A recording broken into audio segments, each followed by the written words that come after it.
Welcome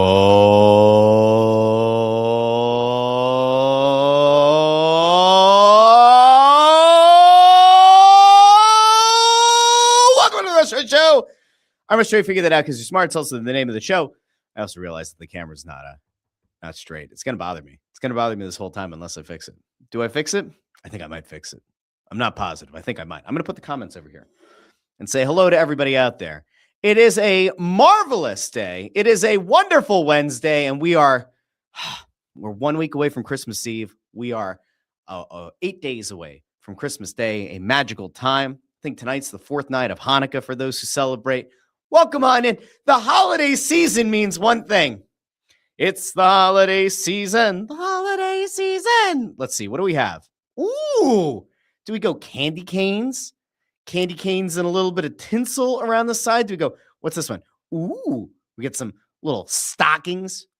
I don't know if I like that one as much. I think I might go with this one. I kind of like this one. I sort of dig it.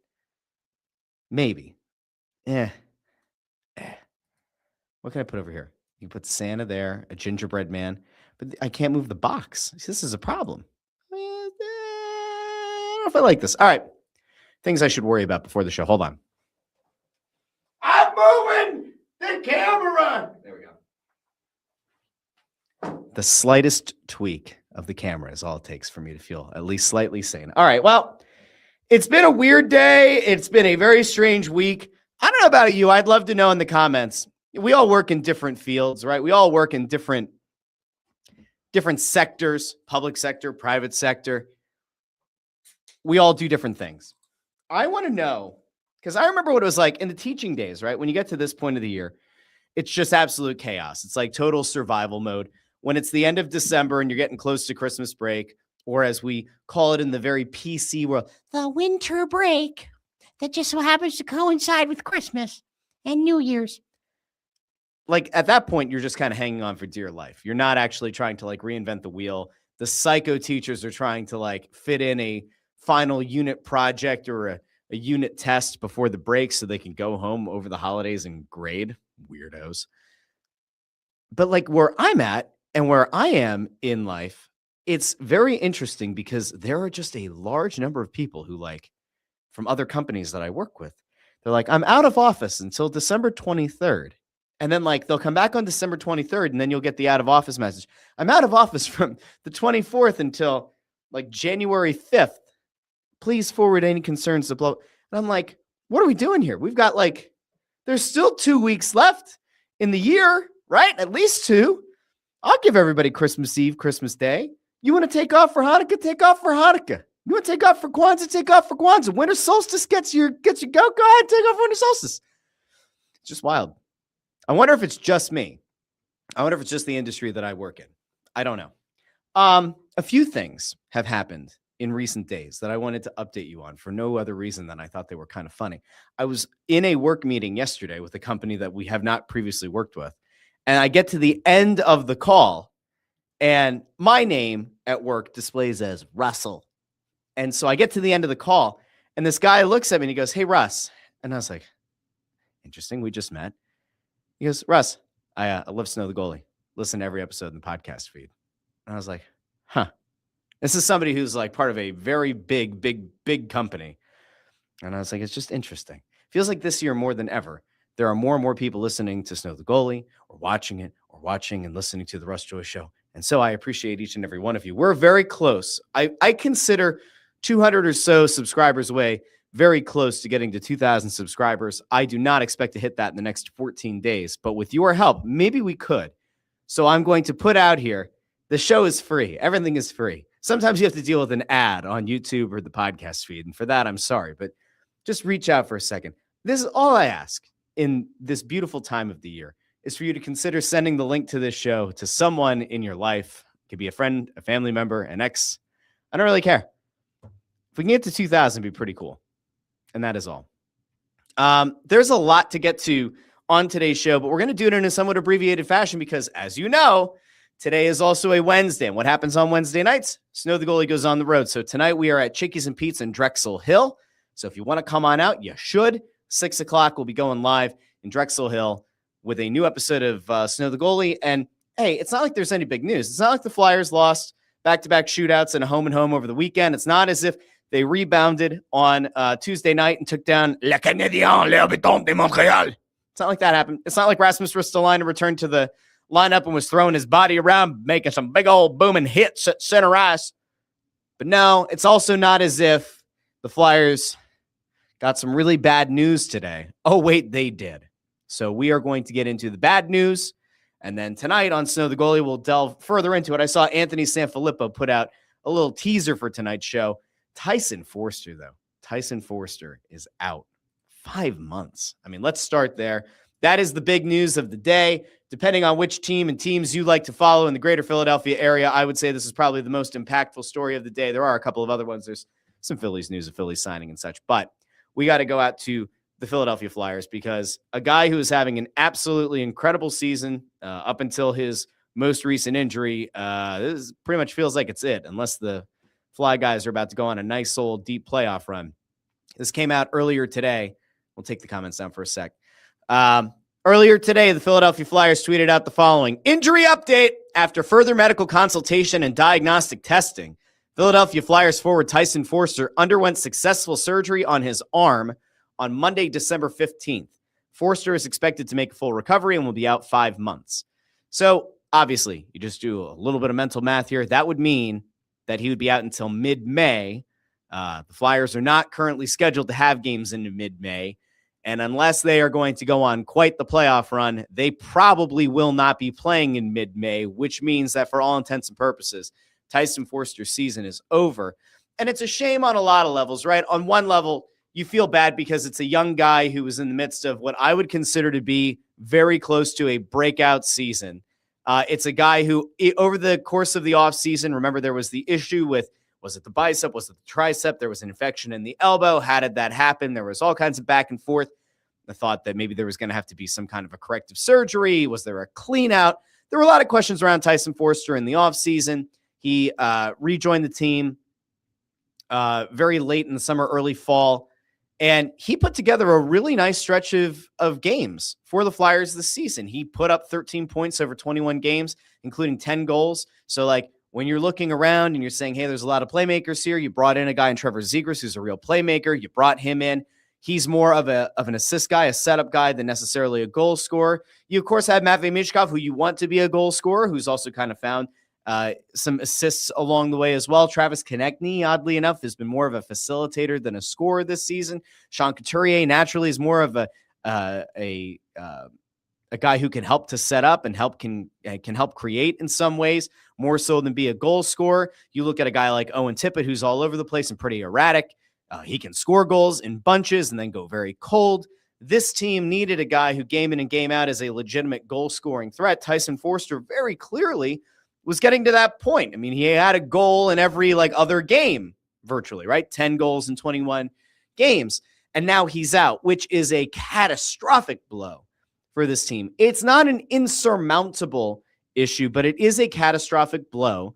Insofar as I think up until this week, the belief was that Foerster would eventually return to the lineup, and the hope would be that maybe by January he would, at the very worst, maybe coming back out of the Olympic break in February, and you'd have him, and it's almost like a trade acquisition, right? It's almost like a trade pickup to bring him back that late in the season. And in the meantime, you get to take a better look at Nikita Grabenkin. Maybe you would get to give a Carl Grundstrom a little bit more of a look, perhaps when you feel like they're ready, and Alex Bump or a Denver Barkey could maybe get a look here. And then obviously at the end of the season, the big hope and the big guy that everybody's kind of waiting for to come out of college and be done with Michigan State this year, Porter Martone, maybe he would get into the lineup.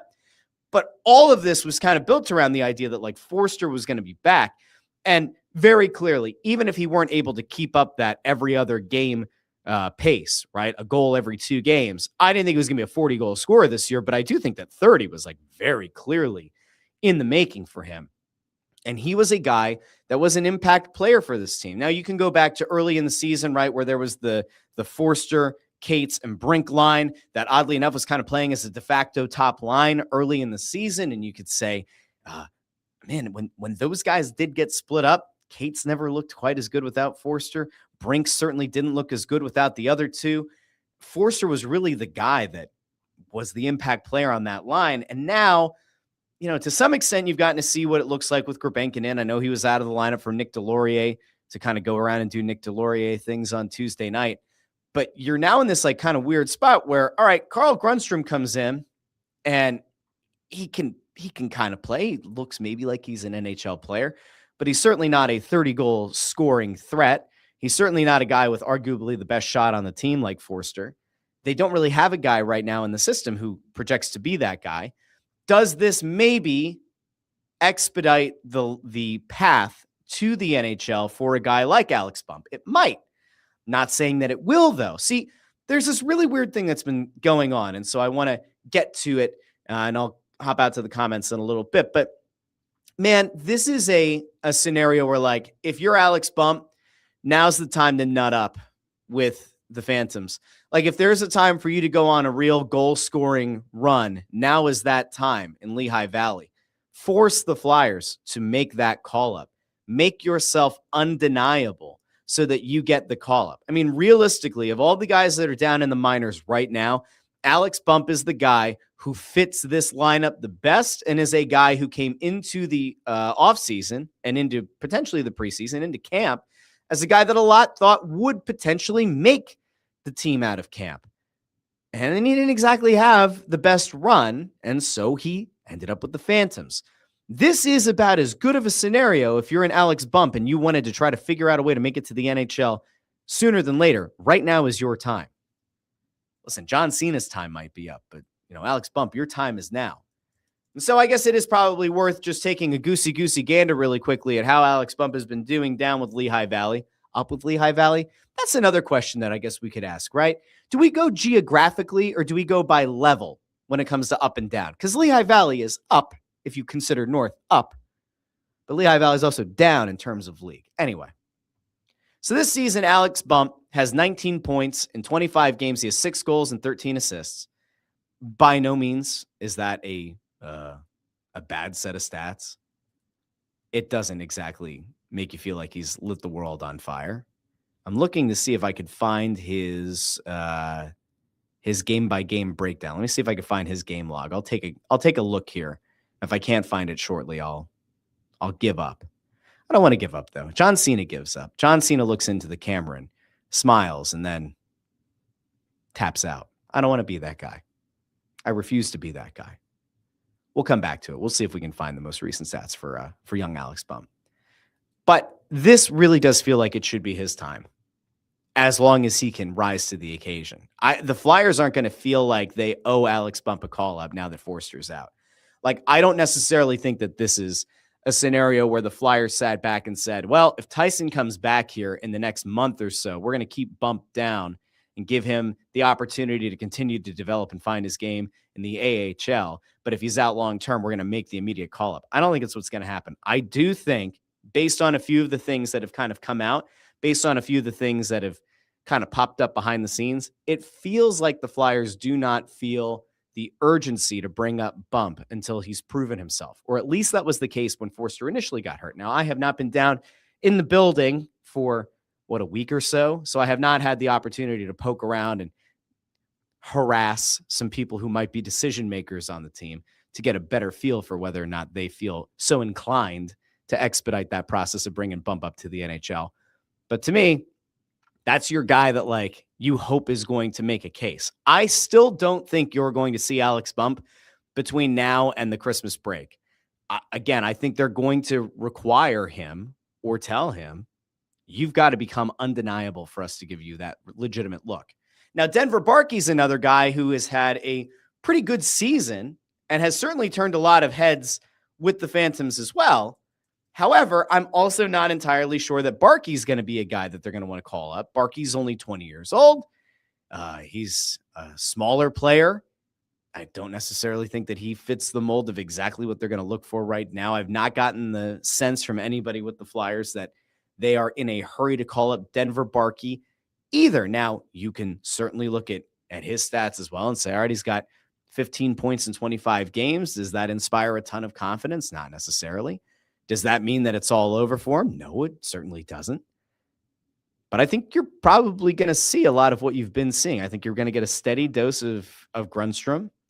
I think that you're probably going to, for better or worse. I mean, I hate the fact that Grebenkin got a look, didn't produce much points wise, and found himself out of the lineup for Nick Delorier last night. But he has been given a chance, and he has not exactly taken advantage of that chance in the way that people like me had kind of hoped he would. So in a weird spot. The real question is going to be whether or not this means Danny Briere is going to look to the trade market sooner. Before we get there, I'm going to go out to the comments here quick, and then we'll kind of reconvene and we'll talk about trades. Let's see. And we got to get to the Phillies a little bit later on.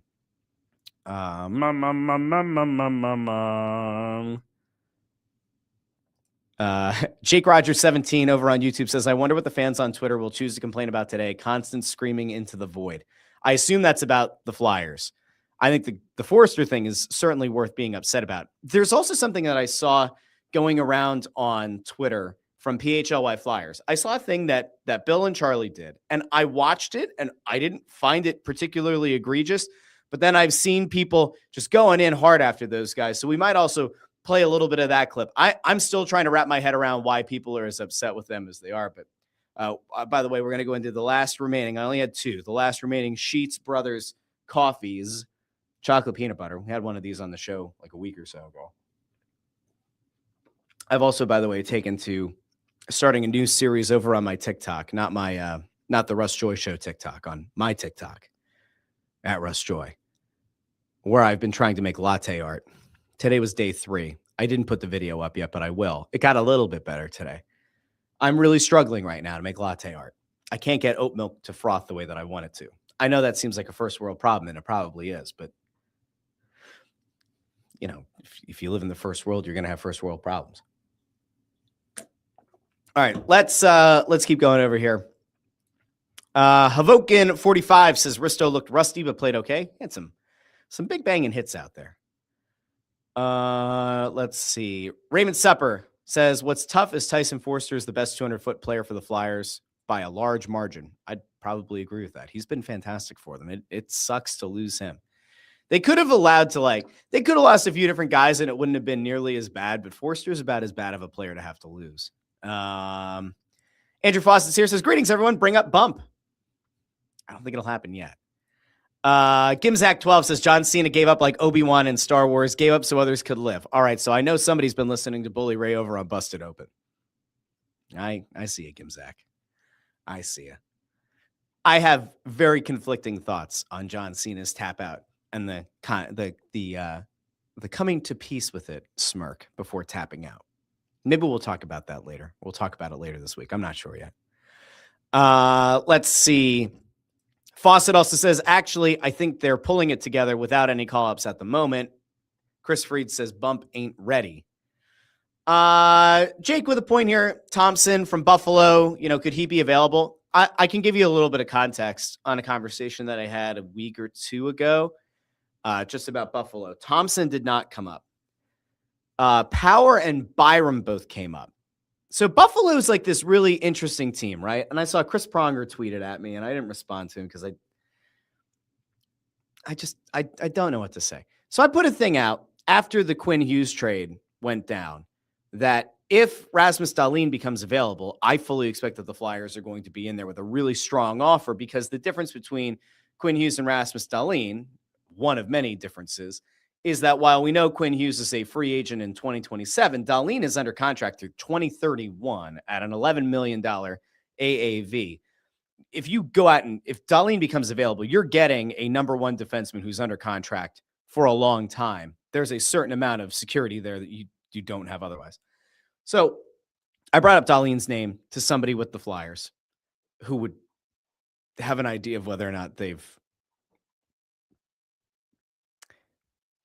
would kind of have an idea if Dahlin were available. And this person looked at me and was like, well, if he becomes available, then that's a conversation. So I don't think Dahlin is available right now.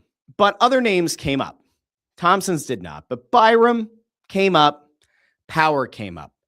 I don't get the feeling that the Flyers are really heavily interested in either of those players. Now, if Thompson becomes available, which seems to be like a pretty decent working theory that he might, okay, like we can have that conversation.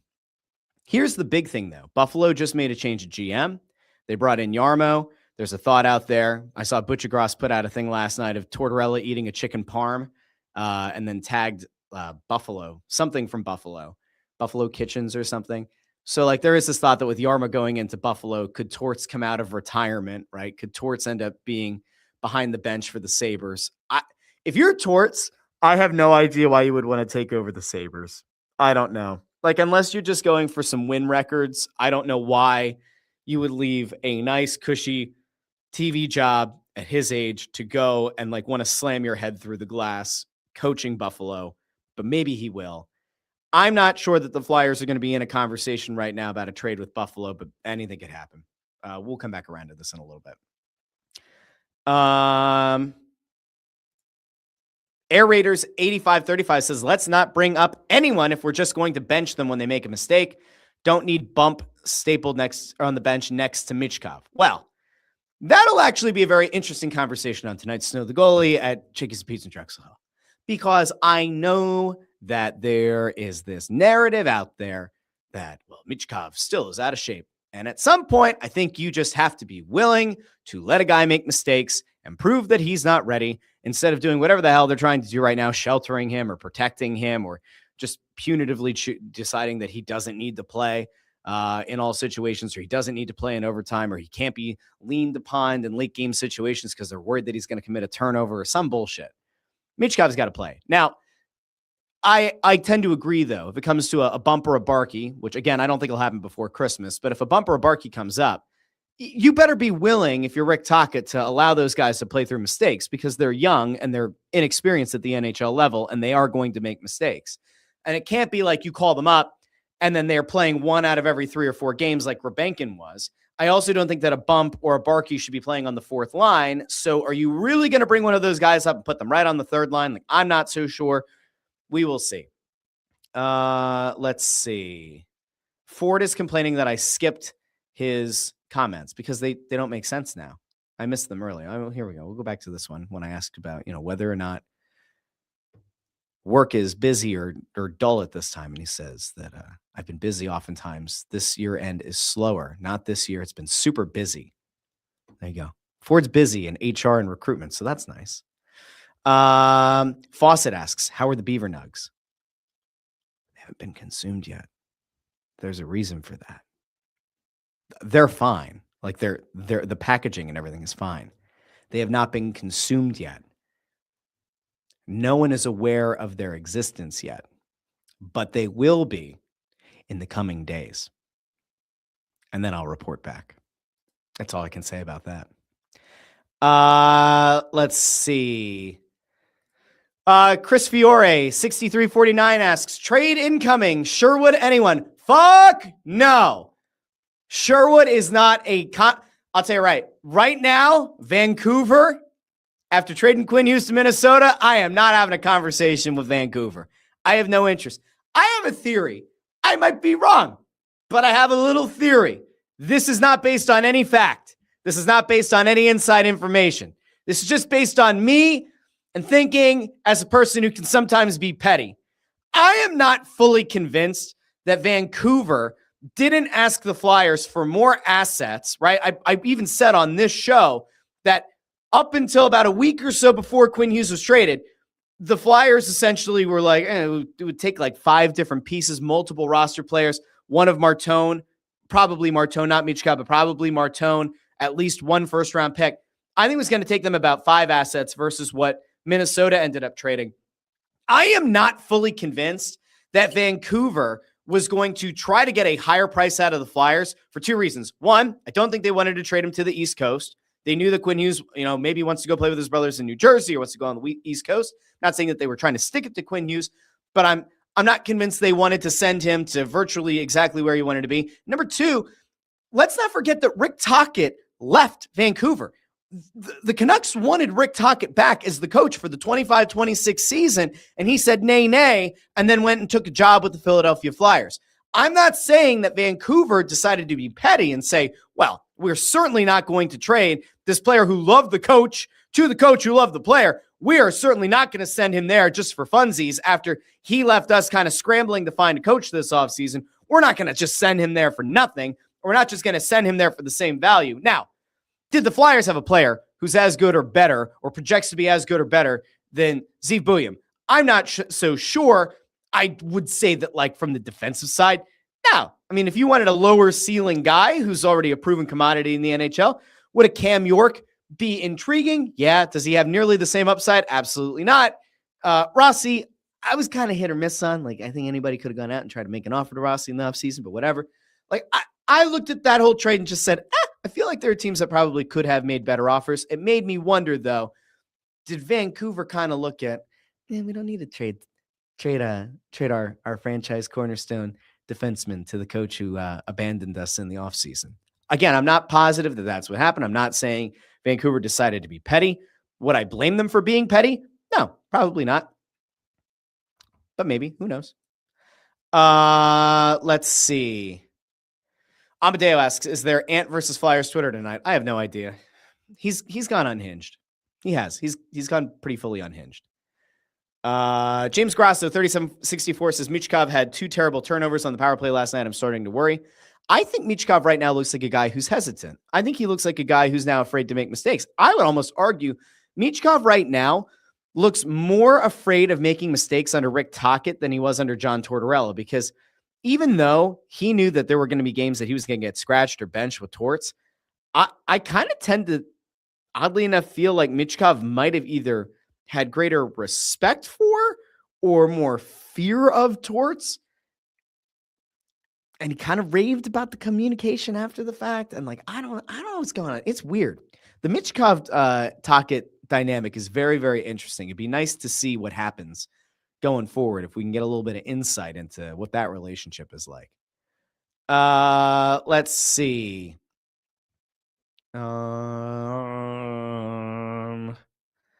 Aerator says, I'd love to get Bundy's take on how a player gets to be TK's level of, we just deal with the dumb stuff if they never let them make mistakes on the way up. Check back in on Son of the Goalie later.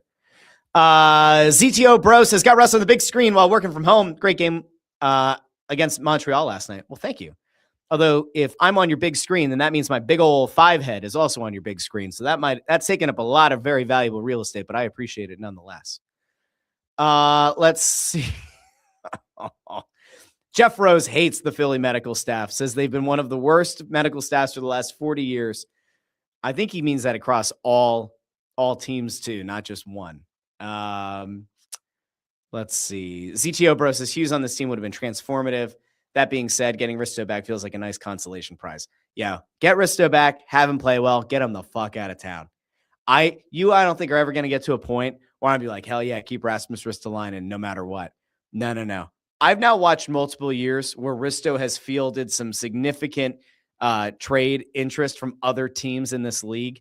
And then you get close to the trade deadline and whoops, there's an injury. I'm not saying he's doing that on purpose. I'm just saying that there's this very weird correlation between getting close to the trade deadline and Risto's body giving out and then him missing time. I'd get Risto playing some big minutes. And if a team comes by and says, here's a first round pick, we need ourselves a big old beefy right-handed defenseman, have at it, fella. Have at it. I think the blue line was actually playing okay to this point in the season. Risto looked okay last night. I am going to get back in this camp and be a prisoner of the moment and say, oh yeah, we need that big body defenseman. Hell yeah. I'm not so sure. Brianna Torres is here. She just says Phillies. Said it twice. Here's 2 separate comments saying Phillies. We'll take it. Okay. All right. So Foerster's out. That sucks. No one feels great about Tyson Foerster being out. It's sad. It's a bummer. I'm going to try to give you a little bit of positivity on the Flyers side of things. Then we're going to switch gears. We'll go over to the Phillies. We can get to some football stuff as well, because Maxx Crosby, who plays for the Raiders, had a lot of very nice things to say about Philadelphia, and it warmed the cockles of my heart. So I decided that we should probably share it with all of you today. I want to actually go out to something that's very interesting to me, in that you have 2 former first-round picks by the Flyers now playing together, or, they're getting set to play together. Jet Lachenko has the opportunity going forward at World Juniors to play with Porter Martone.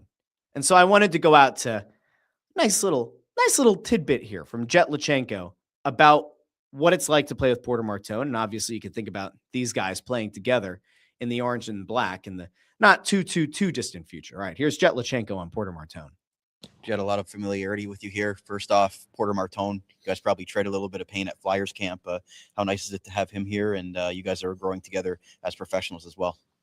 Yeah, it's always cool to have someone that you've known, and I've been on his team for a lot of Team Can events in the past too. So it's definitely cool to have him here, and we've had that experience in Philly together too. So it's great. Now, would I have liked him to wax poetic about what an absolute beast and behemoth and goal-scoring threat Porter Martone is? Sure. But there's just something nice about those two. The thought of those guys playing together at World Juniors, maybe building a little bit of chemistry, maybe later this season. I mean, could there be a scenario? Could we play out a scenario here where late in the season, the Flyers are in need of a center who's hopefully found himself in much better form from junior and comes up in Jet Lachenko? And then could we find ourselves in a scenario where the Flyers are getting close to a playoff push and they say, you know what? There's a winger that we have in the system who could come up, make an immediate impact, and they bring up Porter Martone. Is there a scenario here, a realistic scenario, where both Porter Martone and Jet Lachenko could be playing on the same line in the spring going into the playoffs? There is. Is that something that should excite you as a Flyers fan? It is. That should excite you. I'd be here for it. Let's see. Ford says that Lachenko looks like a cross between Cole Hamels and Skeet Ulrich. Good God. All right, let's pull up a picture. We all know what Cole Hamels looks like. Let's pull up a picture of Skeet Ulrich. This guy?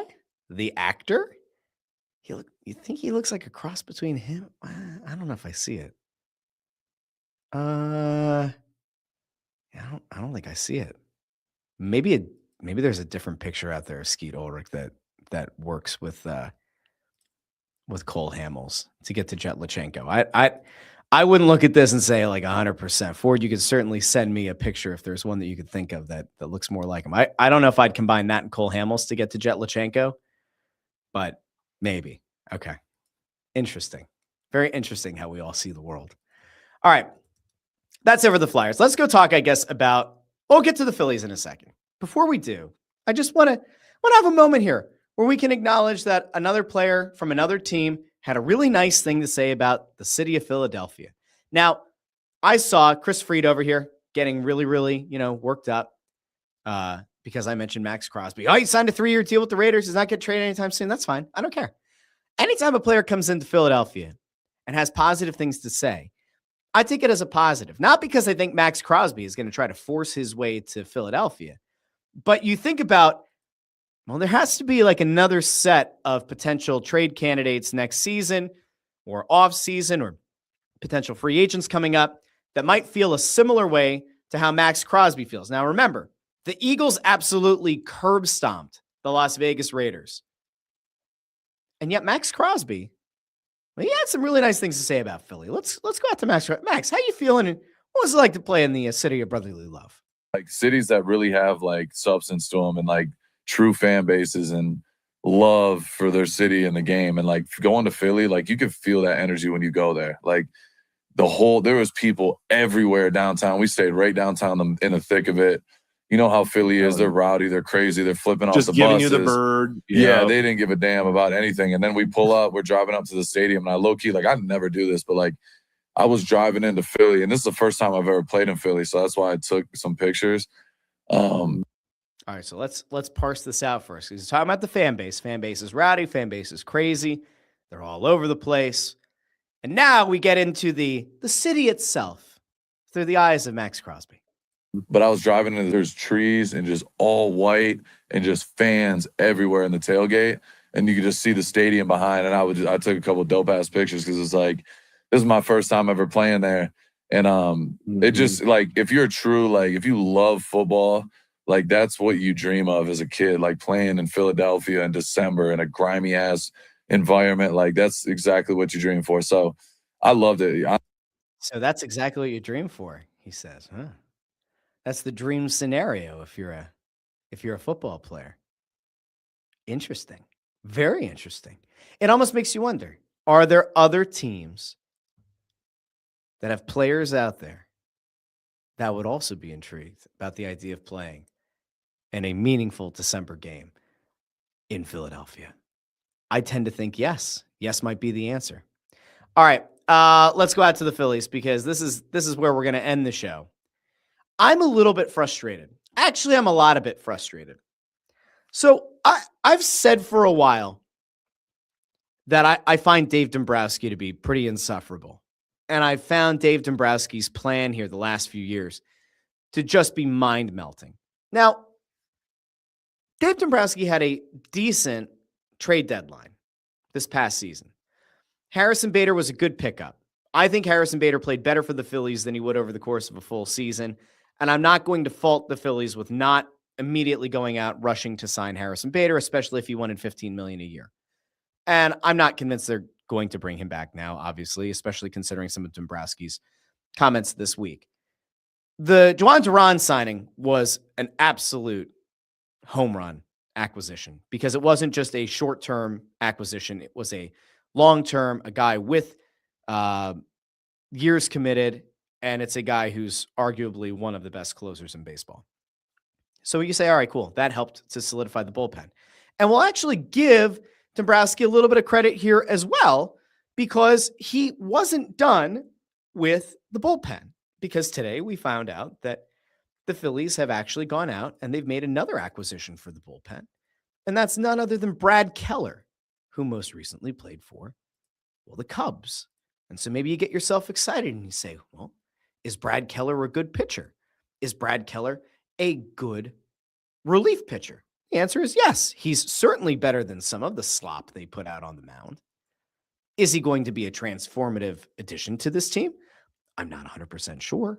I'm not going to go out of my way and say that this is an absolutely brilliant signing, but I will simply note that, like, if you're going to go off of his stats from this past season, you go, it's a really good get. A 2.07 ERA. I'll take that. I'll take that every single day. Now that is worth noting is the lowest ERA he's had since, what's the lowest of his career? The last time he got even close, like a 2 anything ERA, was 2020. He did that for Kansas City. He had a 2.47 ERA. And that season, he only pitched in 9 games. 9 games. Is he a good signing for the Phillies? Yeah. Is he a good bullpen arm? Yeah. He could end up maybe being your 7th inning guy. Maybe he's your 8th inning guy. Don't actually know like where a guy like Ryan Kerkering is going to kind of fit in. You would expect that they're not going to want to put him in a high leverage situation early in the season, given how last season ended. Does Kerkering become your 7th inning guy? Is Keller your 8th inning guy? And then Duran is your 9th? If you can have a solidified 7, 8, 9, that's not bad, right? We have all these questions about the rotation. I brought this up with Amadeo on Monday. I'm still concerned about what happens to Ranger Suarez. I'm still concerned if they don't go out and get MI, who they still seem to be very much in the mix for, to add to that rotation. I'm still concerned about what Zach Wheeler is going to look like whenever he returns to this Phillies team. But like from a bullpen perspective, all right, you managed to bring in Keller. He looks like he's going to be a good signing. However, in doing so, you also made the very hard decision to let somebody go. A fan favorite is on his way out as well. Keller in, and unfortunately, that means out goes none other than Jordan Romano. We're going to take a moment here, a moment of silence for Jordan Romano, because as we all know, Jordan Romano was an absolute fan favorite around here. Ladies and gents, can we just really quick, can we give it up here for the lovely, the wonderful Jordan Romano? No. We're not booing. We're happy. We think Jordan Romano was a great player for this team. Totally great. No, he wasn't good. He wasn't good at all. So Jordan Romano's gone, which on its own is a net win for the Phillies. And then bringing in Keller, well, now you've kind of gone. It's almost like you've removed somebody who is absolutely horrific, and you've added a guy who theoretically could be really good, or at least was very good this past season. Feels like the bullpen's better. But I have to get back to the Phillies as a whole, and this offseason so far as a whole. It's been a disaster class. Dave Dombrowski has now essentially committed to March in left field, Justin Crawford in center field, and Adolis Garcia in right field. Now, Garcia is a very good defensive outfielder, so when it comes to him versus like a Nick Castellanos, it's definitely a defensive improvement. Is Justin Crawford a center fielder? No. It doesn't seem like anybody is of the belief that Justin Crawford is a real center fielder. Is Brandon Marsh a center fielder? No. So Brandon Marsh apparently, though, is going to play left field. Crawford's going to be in center, and then you're going to have Garcia in right. That doesn't inspire a ton of confidence. But here's the worst part. If you look at this lineup, right, and you still don't know what's happening with JT Realmuto, this is a very largely like unchanged team. Okay, so you're essentially replacing a guy like Bader with Garcia. You're going to replace, you're replacing Castellanos with Garcia. You're replacing like Bader with Crawford, who you didn't think was good enough to call up at any point this season. Those were two of your moves. As of right now, Alec Boehm is coming back. Bryson Stott is coming back. Obviously, Trey Turner, Bryce Harper. You just made a big money signing, right? Bringing back Kyle Schwarber, because God knows where you'd be without him. There's still no indication that they're bringing back JT Realmuto right now. Pending like an actual trade of any meaning for Castellanos, who it seems like they're begging a team to take off their hands, pending the decision to not bring back Realmuto, or pending the decision to trade or not trade Alec Boehm, this is running it back.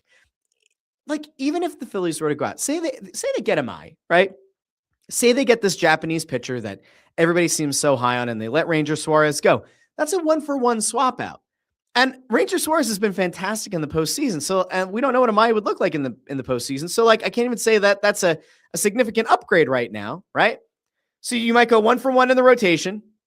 You're getting rid of a potentially not great hitting outfielder who can play defensively in Bader for a potentially okay low contact, or like a not a lot of power in his contact hitter, and somebody who probably shouldn't play center field, and Justin Crawford.